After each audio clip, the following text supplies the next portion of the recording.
You're tuning in to Creepy Time, where we bring you chilling creepy stories and eerie urban legends every day at 6 p.m. To support Creepy Time, please don't forget to hit the like button, subscribe to the channel, and leave your thoughts in the comments so we can discuss the story together.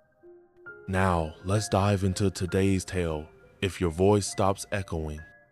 What if your voice disappeared not just into silence, but into something that refused to echo back?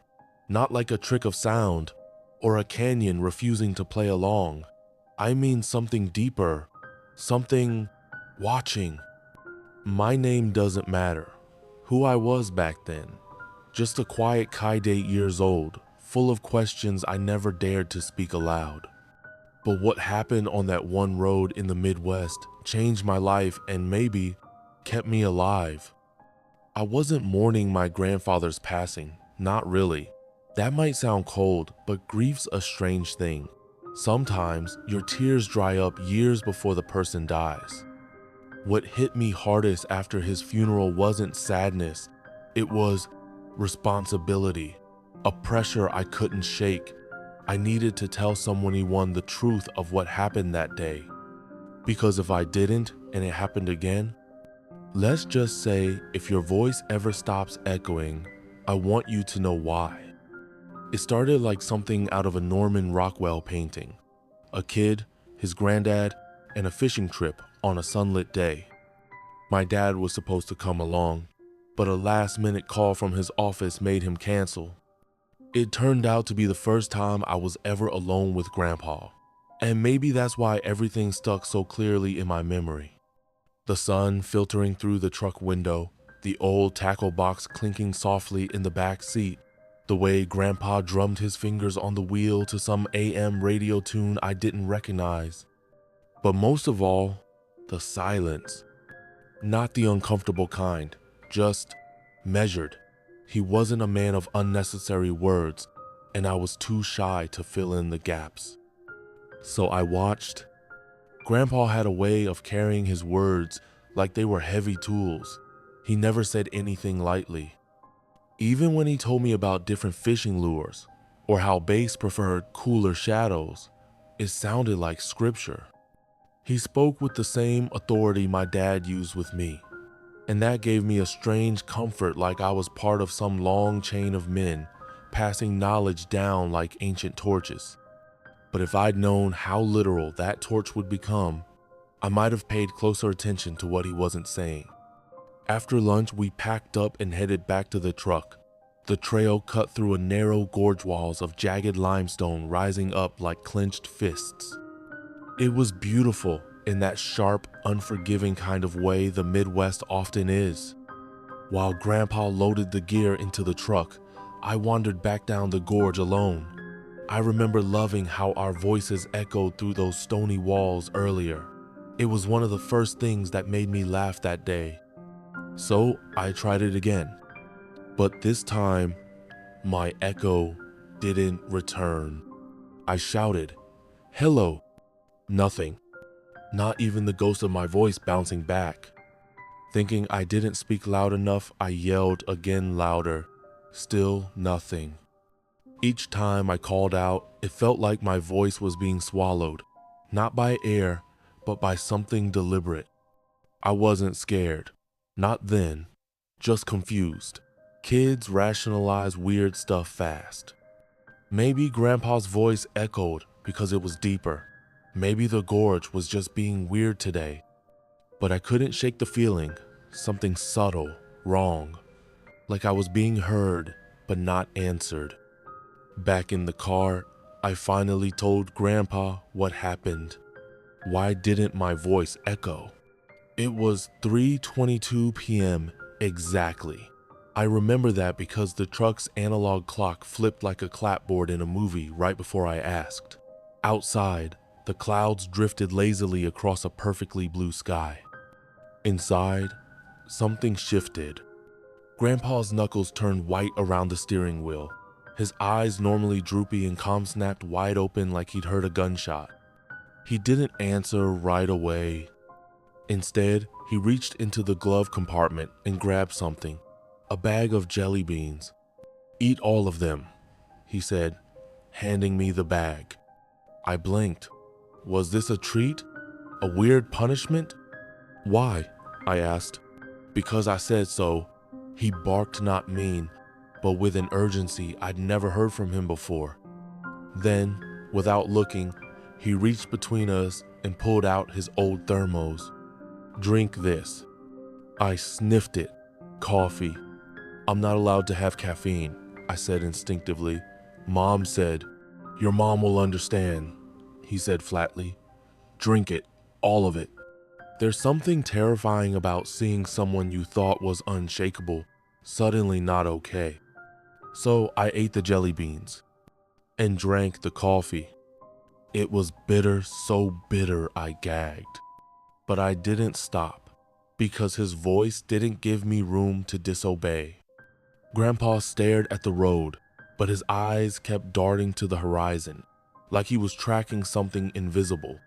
Listen to me, he said. You're going to feel tired soon. Really tired. That thing it's going to try and make you sleep, don't let it. My heart started pounding. What thing? The thing that came for your grandmother, he said, barely above a whisper. And now it's come for you. Let's pause for a second. This story might sound like fiction, a ghost story, a metaphor. But there's a strange grain of truth buried here. You know what else can make you feel like your voice is swallowed? Or like you're being stalked while driving? Microsleep. When your brain's deprived of rest, it can hallucinate auditorily, visually. Your depth perception warps, your ears distort time, and yes, your voice can feel like it disappears. But that explanation only makes things more terrifying. Because what if your brain isn't lying to you? What if it's trying to tell you, you're not alone, you're not safe, something is watching? In folklore from every continent, echoes are seen as signals of life or warnings of death. The absence of an echo often means something unholy is near. So, what if the loss of your echo isn't physics, but prophecy? We were speeding now, fast. Grandpa's old truck usually grumbled past 80. But now we were pushing 100.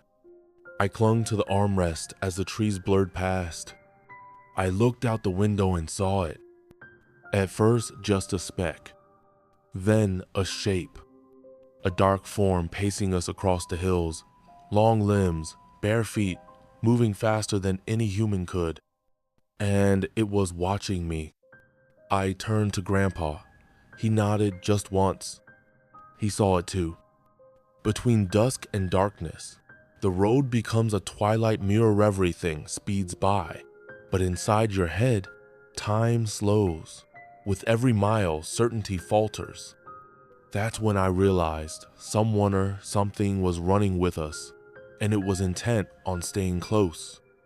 The hills ahead folded into one another as dusk crept in. Grandpa's foot pressed harder on the accelerator, 140 kilometers per h, then 160. He didn't glance over. I leaned from my seat, stiff with dread. On a distant ridge, I spotted a flicker, a tall, unnatural silhouette pacing our speed. No backpack, no clothing. Practically naked, or at least it wore none of the textures I could identify. I froze. Grandpa, I thought, did you see it too? He finally nodded, flat. We both saw it. Here's where the lines blur. Are you being followed or losing your mind?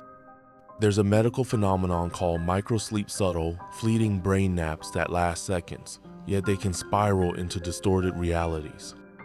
On highways, it can literally feel like someone's chasing you, though there's nobody there. But Grandpa's reaction stepping on the gas didn't fit typical fatigue behavior. Most drivers slow down if they sense something in their peripheral vision, not him. This made me wonder, was the figure real, or was it real enough to convince him? Without warning, we shattered through 180 kilometers per h.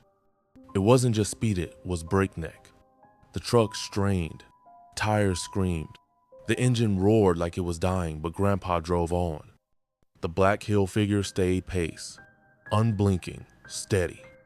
I gripped the handle above my door, nails digging grooves.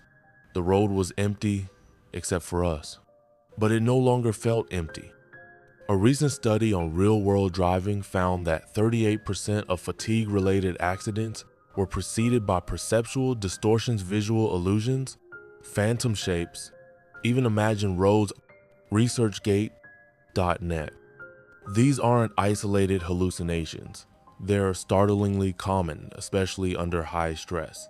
But for abnormal stimuli to manifest, the person must be tired and frightened. Combine fatigue with terror and suddenly the impossible becomes possible. I felt both. At 200 kilometers per h, the world became a blur. The engine rattled under strain. Grandpa shouted, "Hold on." I did no choice. My knuckles whitened, heart pounding. "Watch its feet," he barked. I squinted at the shape just along our driver's side window. Its legs limb-shitting the asphalt rhythmically, but not like a normal runner. It seemed neither grounded nor airborne. It floated, pinballing off the road at each stride. A syllable formed in my throat, "Stop," but I swallowed it. The truck began to slide on the gravel shoulder. The figure surged forward. At 200 kilometers per h, a vehicle covers 55 meters per second. That's faster than many bullets travel. Human runners max out at ~12 m/s in sprint half if mid-distance. To keep pace, something non-human. And for Grandpa to stay calm, he must have known something I didn't, that it could match our speed. Grandpa slammed the wheel left, tires screaming. The truck fishtailed onto a service road barely wide enough for two vehicles. We lunged onto gravel, throwing up dust halos. The creature matched us, sprinting across the shoulder. Dust flew. Its bare feet touched each grain end, yet it stayed alongside. It reached for the open passenger window. I jerked back. Time crackled and slowed. My pulse thundered. Then, Grandpa yanked, straightened. The window slammed shut metal on metal. The creature's hand flattened against the glass for just a second before gravity pulled it back. And then, nothing. It vanished. We drove in silence. The pulse in my ears was deafening. Grandpa's breathing was heavy, but measured. He didn't say anything. He didn't need to. The absence of something is often louder than anything else. About 10 minutes later, he slowed to under 100, then 80. No emergency lights, no ambulance, just dust rising behind us as the creature faded from view. In simulator studies, 1 second of microsleep can move a car several lanes or make you feel like you're being chased. Yet Grandpa's unwavering control, his decision-making under panic, this wasn't consistent with fatigue. It suggested trained survival instincts, or he believed enough that it was real. The skies dimmed. We cleared the shoulder and returned to asphalt. I stared at Grandpa, eyes wide. "Grandpa, what was that?" His face faded with headlights behind tree lines. He shook his head. "Whatever it was, wanted to stop you." He didn't elaborate, didn't smile, just kept driving. I realized then, it wasn't afraid to disappear, but it was afraid of crossing that threshold. We had an intelligence chasing us, something that hunted on silence and driver's fatigue. And it was real. Somewhere between slipping into unconsciousness and shading awake, the world tilts. You're neither here nor gone, but pain drips in slow motion like molasses coated in iron. That's exactly how I remember waking up. I opened my eyes to sterile white lights and soft wheezing machines. The curtains around the bed blurred into sharp lines, too bright, too many. Grandpa hovered above me, gaunt, eyes shadowed by guilt and fear. I tried to speak, but my throat felt tight like voices were banned by decree. He reached out a trembling hand and brushed my cheek. No words, just a single tear that traced down his weathered face. It hit me then. He'd just risked everything to save me. Medical staff circulated. They ticked boxes, electrolytes low, hydration administered intravenously, brain scans. Then prognosis. Child found unconscious, no visible trauma. Suspected syncope related to extreme exhaustion. They treated it like a faint nothing supernatural, no figures chasing us. But I knew different. I remember feeling cold inside the car, feeling an alien touch, hearing Grandpa's panic plea to keep me awake. That memory no hospital chart would record. Trauma doesn't always leave physical scars. Some of it hides in the brain.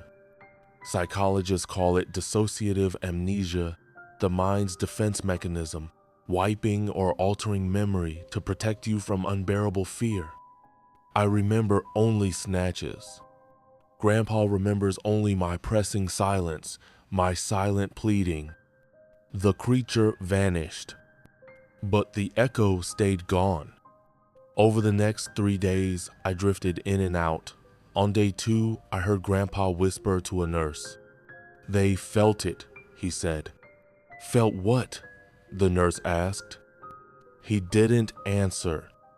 I sat up later and asked him. He paused, choosing his words as if mining for stones. "It wasn't just a shadow," he said. "It was drawn to your silence, to your echo fading." He stared at me as if through me. "And you never spoke again like before." We're hardwired to hear ourselves. We unconsciously monitor our voice for safety. A disappearing echo is like your brain losing feedback, losing trust in your own presence. Neurologists call it auditory self-monitory. When disrupted either by environment or mental state, it can feel like your voice wasn't yours. In folklore, it means danger. Is that what happened to me?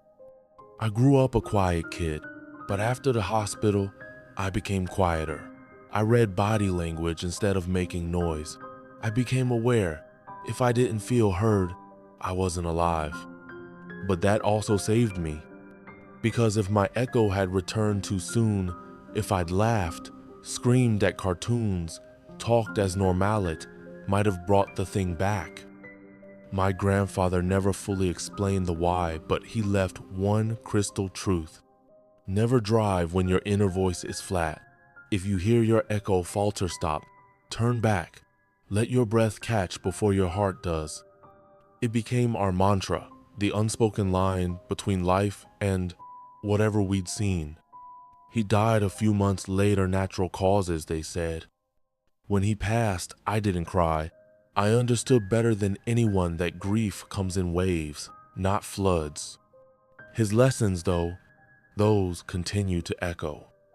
We talk about driver safety all the time. Wear your seatbelt, don't text, don't speed. Here's one we don't. Listen to your inner echo. Not your phone's GPS, not the radio, your voice. If it fails to come back, pause. Rest. Hydrate. Check in with someone. Because even if there's no supernatural creature chasing you, it could be microsleep, fatigue, or a meltdown in waiting. And if there's something else, well, you just gave it a pause. You'll never know if what I faced was supernatural. But here's what I do know. Our mind uses sound feedback to keep us anchored. When that feedback disappears, danger in many forms may be near. Whether it's sleep deprivation or something darker, don't ignore your echo.